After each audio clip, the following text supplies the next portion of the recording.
Well, good afternoon from the Ballater Gallery's viewing room here in the heart of Aberdeen city centre. And I couldn't be more cock-a-hoop, frankly, to be doing another one, much anticipated, much awaited, latest in their series of Meet the Artist. And this artist has taken much, much longer to agree to be interviewed than the others. Why? Because he lives in Surrey, although he's got many Scottish roots, which we will talk about shortly. And I'm delighted to say hello to Alistair Little. Hello, Welcome David. to Aberdeen. Not your first time in Aberdeen. Not my first time, no. And as you say, long awaited. Yeah, and you, going back, Alistair, we don't have a policy by any means where all of our artists are Scottish, but we do like artists who have a Scottish connection. And it's not far, it's your parents, isn't it, who are both Scottish? Yes, my entire family, my parents, grandparents. So I was the only one born, the only Sassenach born in England. As my mum likes to say, Scottish parts made in England. Oh, so have I got this right? Now hold on, have I got this right? Dad's from Falkirk? That's Mum's from correct. there? That's correct. Yeah. So, funnily enough, areas which I know very well and you know very well. And so many of your collectors, since we opened 6 years ago, we saw tens and tens of your paintings, which are spectacular. And, I've got one hanging on the walls of my own home, and I love them. And honestly, the amount of people not far from this viewing room in Aberdeen who would love to have met you today, but we just didn't have time, because what I wanted to do today with Alistair was to really introduce him to the Northeast and to Royal Side. So we've been in Ballater, we've been in Braemar, we've been at different castles, and tomorrow we're going up the Banffshire coast, because on the whole, Alistair, it'd be right to say you really know, because of coming up on family holidays with your own wife and children, but the West Coast, isn't it? Yes, yeah, the West Coast in particular is a favourite for us as a family, but I've been coming up since I was a baby because most of our family were in Scotland. A lot of our holidays, family holidays, were us driving up in the small hours of the morning to Scotland. So I've been coming up here my whole life, but happily, my own family now, my wife and my own children just love it up here. They've got such an affinity with in particular the West Coast and Central Highlands, I think is where we holiday most, but we have been all over. We're going to, as we chat here about Alistair's work and his career and his future, drop in a few paintings that have sold, which I think have been some of your most popular, not necessarily your favourites, but what I thought so many people phone up about, they don't quite remember that a red dot means sold. And I would like to talk, Alistair, about a couple of paintings in particular. One which could have sold 5 times, called the Clans. Yes. Do you remember the story behind the Clans? Yes, I do, very vividly. It was inspired by my wedding. I was married.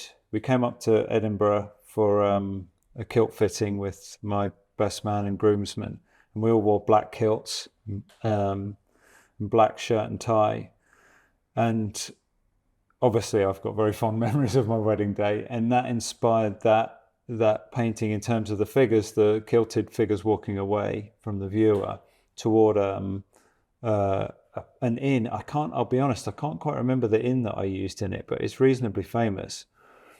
And I just wanted that sense of brotherhood, which is why I called it the Clans. And it was one of those paintings that just fell off the paintbrush. It came so easily, and I think it's because it came from such a personal place from me.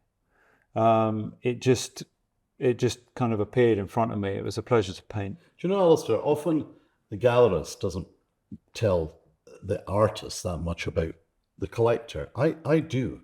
I like my artists. You know that, don't you? And I have actually asked you to visit clients' houses in London. You did one recently with a completed painting.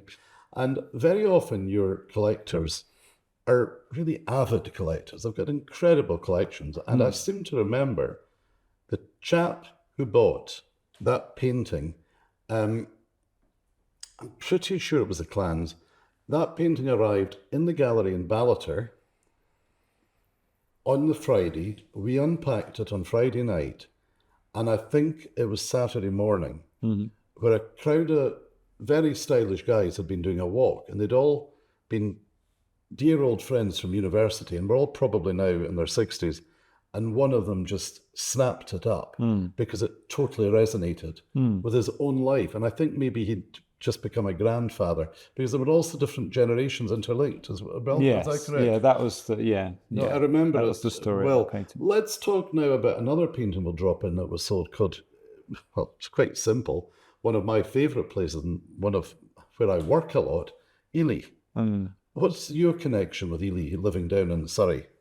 It's just one of those beautiful places that that captured me when we visited it, and I thought I must try and get it into a painting. Do you feel an almost ethereal sort of romanticized connection with a place sometimes immediately? I'm quite a romantic person in terms of certainly in terms of art, and I think that finds its way into a lot of my paintings actually. But a lot of places in Scotland are very dear to Scotland is very dear to me. There's a big piece of my heart that lives up here. Obviously due to family connections, but I've been coming up here for so long, and you could honestly close your eyes and put a pin in a map up here and I'd love it. So, Ely was just one of those places that I thought I really must try and get down in paint one day. So we've jumped from Edinburgh, we've just gone up the road to Ely, but then I want to go right over to the West Coast and talk about another painting which absolutely, genuinely, so many people would have bought. And it's really funny because me as the slightly irritatingly commercial gallery owner has said, Alistair, I'd love you to do another one like that. And he goes, no. You paint, that's a very unattractive laugh that you're giving, Alistair. No, David, I'll paint what I want. Now, I could have sold the next painting so many times. It was called The Holy Isle. Yes. Now, from my previous life, which I won't bore anyone anymore with, I knew the Holy Isle well because I sold almost every hotel in the Isle of Arran. And I can totally get why that must have caught your attention like that. It did, and it was one of the most special family holidays we've had up here with my wife and my two children, and we stayed opposite. We could see the Holy Isle from where we stayed, and my son, every day we drove out, my son would say, "There's our mountain," and I actually called it Holy Isle, and in brackets, our mountain. So one day we were driving out and the light was just absolutely beautiful. So I jumped out the car and grabbed loads of pictures just so I'd remember it. And that again was such a personal, I mean, they're all personal, but that was such a personal painting for me. Am I making this up? But, didn't you tell me, and it was a couple of years ago, there was something to do, your son had some trouble sleeping or something like that. And there was a lot going on. And the moment you arrived there, the kids had like one of their best sleeps in life. And it was just peacefulness. Yes, and they actually respond that way every time we come up here. But that holiday in particular sticks in my mind for that. Yeah, it just he fell in love with it. I'd known Aaron since I was a child because my mum comes from Ayr, so I'd visited Aaron. Of course. But we just had one of the most wonderful times the week we spent on Aaron. We're going to talk in just 2 minutes about the new work which has arrived, paintings which are available for sale. But in between times, Alistair, can you, just going back before we talk about the new work, you, if I've got this right, left school and the dream of so many schoolboys and schoolgirls is you went to work in the movies. I did, yes. Just tell the people watching this video, because this is what fascinates everybody, particularly if we've got amateur artists listening. What happened from leaving school to becoming a professional artist and the medium that you preferred to work in? I'm a huge movie fan and have been since I was a child. Grew up a huge comic fan as well. And I did want to work in film. I didn't know what I wanted to do, but when I left sixth form college, I was lucky enough to get a job at Shepperton Studios on a quite a big budget movie. and it was as a special effects trainee. And I worked in special effects for 3 years on a couple of movies, mostly in television. And after 3 years, it didn't take very long to there was just something that wasn't sitting well with me. I really loved it. It was very, very long hours. And I couldn't quite see a future or a way through for myself. And I thought, what else can I do that, I can put my skills into? And then it was drawing and painting. So in 1997, not the beginning of 97, I started as an artist, and firstly in advertising with illustration and storyboards. I worked for a long time in that alongside someone who became a very good friend, Bill Bradshaw, but also taught me an awful lot. He was a very sort of big name in advertising, certainly in storyboarding and on the production side of things. And he taught me an awful lot. So I was very lucky to... Did you go straight into oils? No. So I was drawing and I was working in markers, because during that time, storyboard artists were still hand drawing and hand colouring all the storyboards for, in this case, advertising. But computers were just Photoshop had been used for a few years. But during the course of working with Bill, it wasn't quite suited to me. I'm not quick. He was incredibly quick, and he was incredibly good at communicating ideas very quickly.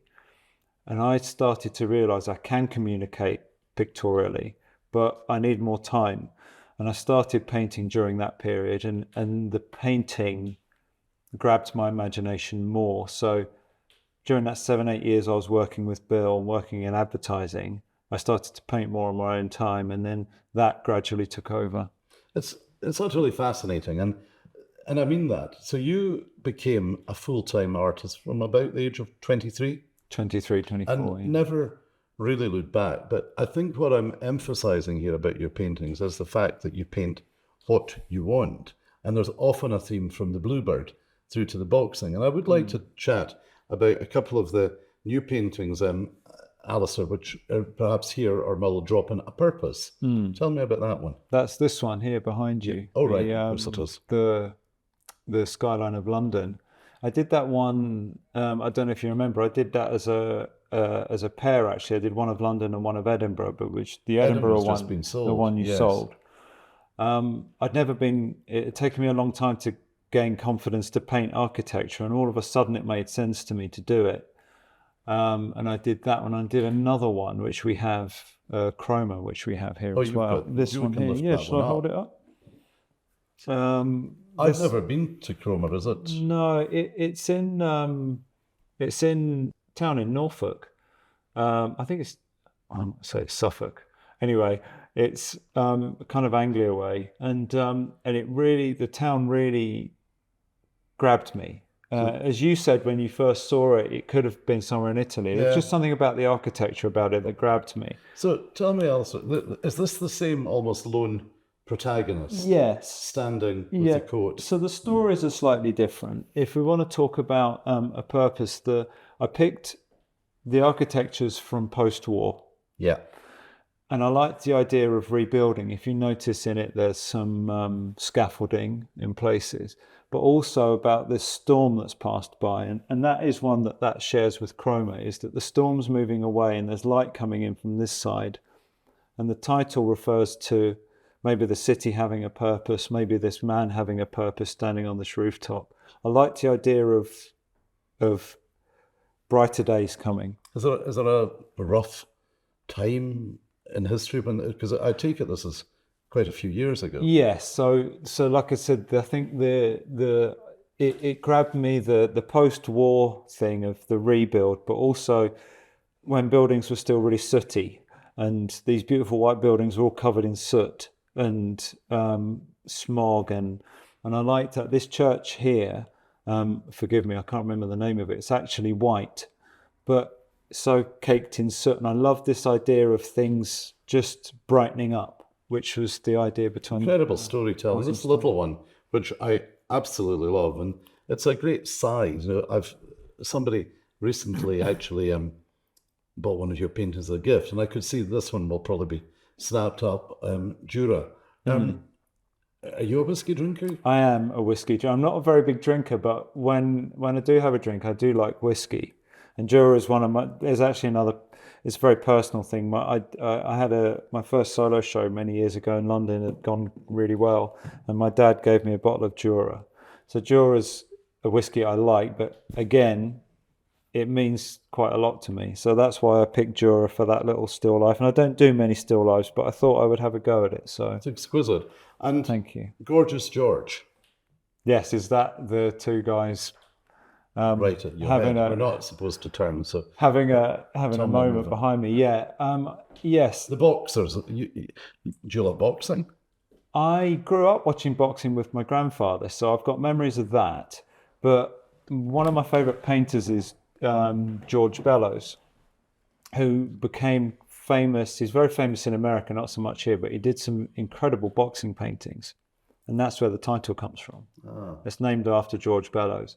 But those paintings so inspired me, I thought I would try and have a go at something similar to see if I could get the same atmosphere and physicality into them. Do you know, I know nothing about boxing, never been to a boxing match, I've no problem with it whatsoever, but it's also so beautifully framed. And I know you're a big fan of the Christina Lederer frames, which you spend a lot of money on buying beautiful frames to really work well with the actual painting. It's a gorgeous painting, and the people watching it. The one behind me also is a theatre painting. You did a whole series, and there was a connection you had with Haymarket or somewhere, wasn't there? Yes, there was. I became good friends with the lady, Cara McCulloch, that ran the Theatre Royal on Haymarket, and her family owned it actually. And she was very generous. She let me she let me kind of backstage, and I was more interested in the life of the theatre rather than what was going on stage. Hence this couple in one of the boxes, I think it's called Cast in a Shadow. And I like the idea of these two shadowy figures of something going on, maybe while the performance is going on, something in the background. And that was the inspiration for that there's another story behind. You're bang on. And, I do phone you and tell you about, because the viewer collector might not necessarily know that you're really only with the Ballot Gallery and one other gallery in London, which I'm very flattered, the Panther Hall in Pall Mall. It's Pall Mall, isn't it? Yes. Yes. And so what I'm trying to explain is I go to Edinburgh, Glasgow, most weeks, London, maybe every 3 months, and all around the country with your paintings. And I think without giving secrets away, your paintings are in some of the most beautiful homes I've been. It seems to be people love the story. As somebody said to me, I was in a beautiful Georgian house just off Heriot Row in the New Town in Edinburgh, and it was one of the theatre paintings. And the lady just said to me, I'm just constantly looking at it, wondering what they're watching or wondering what they're doing. And I think the storytelling, maybe from your days in the movies. Yes. So what I'm leading on to is you change things as your mind wants to. How do you see the future changing with what you're going to paint? I think I'm in quite a big period of change at the minute in terms of certainly how I physically approach the work, how I paint, trying to paint more intuitively. I've always relied very heavily on reference. I've never made a secret of that. It's a dirty word to some artists, but it's really helped me. I've always taken my own reference photos. It's always helped me get to a conclusion with a painting, but I'm trying to do that more without reference, just to see if I can, to sort of kind of stretch the muscles a little bit. I'm always trying to push on to the next thing for me personally. So you'll see a bit of a change in the aesthetics of the work, but hopefully the integrity is there and the storytelling is there, because that is what is important to me, that it comes from me and that there is a story to tell in the paintings. But just one thing I do want to say is that my story and the viewer's story, I actually hope are completely different. It's lovely when you tell me about the clients that come to my paintings and buy them and the stories they see in them, because that's what I really want. I want the painting to be something someone can bring their own stories and life experience to. And I'm not going to show them because I don't think it would be the right thing to do, but you've probably worked on 6 commissions in the last year for special clients of mine, or well, not special clients, all my clients are special, but clients who've actually sat down and said, David, we'd like Alistair Little to maybe paint a painting of my husband walking through the woods, my family walking through the fields, that type of thing. You've enjoyed that, haven't you? You've not found it stressful. And they've been huge successes from my point of view. It's lovely. It's really lovely. There's definitely a little bit more pressure with a commission because you're dealing with someone else's expectations, but they are nice to do because you get to know the people, and I love the idea of getting to know families and then creating stories around those families. Yeah. It's another aspect to what I paint. Do you know, I'm sitting here, Alistair, and I'm envious. You've got all your own hair. There's hardly a grey hair in sight. You're athletically slim, but I should tell the viewer that you are now in your 50s. 50, yeah? Just turned 50 last year. I'll just say you're in your 50s. Okay. It makes me feel a bit Fair better. enough, understood. But so really what you're wanting everyone to know is you're not going to change, but your storytelling might change, it might develop. But really the essence, you'll probably continue to paint with oils. Oh, absolutely, yeah. Yeah, no medium change. No, there might be mediums along, like in with the oils, but oils are where my heart is really. It's so fluid as a medium and it's so immediate, and I like painting quickly and fluidly, and no medium suits it. So as he fiddles about like that, Tom will show a little bit of fiddling about that you can see with Alistair, how you can just knock up a sketch. Is that the right word? Knock up a sketch? You could too. Let's tease the viewer just a little bit about where we've been over today and where we're going tomorrow. So what I wanted to really tease you about are some of the paintings that might be coming of the future, aren't they? So yes. Where have you been today that you've liked? Well, we've been on a lovely road trip. We've been to Craigievar Castle, which was one I particularly wanted to visit. It really captured, I saw a picture of it and I love the architecture of it, but I love the fact it was pink. That just really caught me because that's another thing I'm trying to introduce a little bit more colour into my work. So we went to Craigievar, we went to Braemar Castle as well. We went to That was Braemar. beautiful. We had a little look over the bridge at Ballater. We did, yeah. Yes, of course, went to Ballater and the Fife Arms. Yeah, we're having dinner tonight in Aberdeen with some friends, and tomorrow, I don't know if you can remember, we're continuing. This is for future ideas. It is, yeah. No, it's been grist to the mill today. It's been lovely, yeah. You will have to remind me where we're going tomorrow because it's been a bit of a blur today. We're going to the coast, so I think the idea is to maybe go to Stonehaven. Maybe if we've timed an otter, that's right, yeah. Then maybe go up to places like Banff, Fraserburgh. Yes, Would you like a little bit of fishing and bringing in some other Like ideas? the sea, yeah, and the coast. So I think it's not been too bad apart from me saying knock up.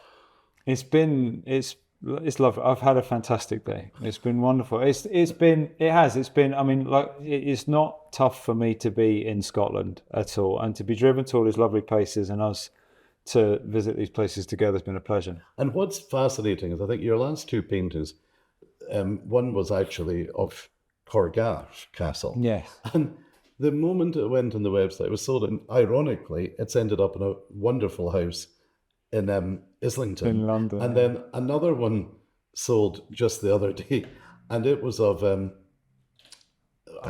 trying to remember what it was of actually, Alistair. It was of Oban. That's looking right, out the window. Fabulous painting of Oban. And this is a slightly new style that you're painting in. Yes, yeah. It, funnily enough, has been bought by Americans. So your paintings are going all over the place. So I think I'm going to round off here. You will see the little bit of Alistair exquisitely sketching something. And but just to say, for the latest series of Meet the Artists, Alistair Little, thank you for making the trip up. Thank you very much. And we look forward to seeing what's going to arrive in the gallery next from you. Thanks again. Thanks so much.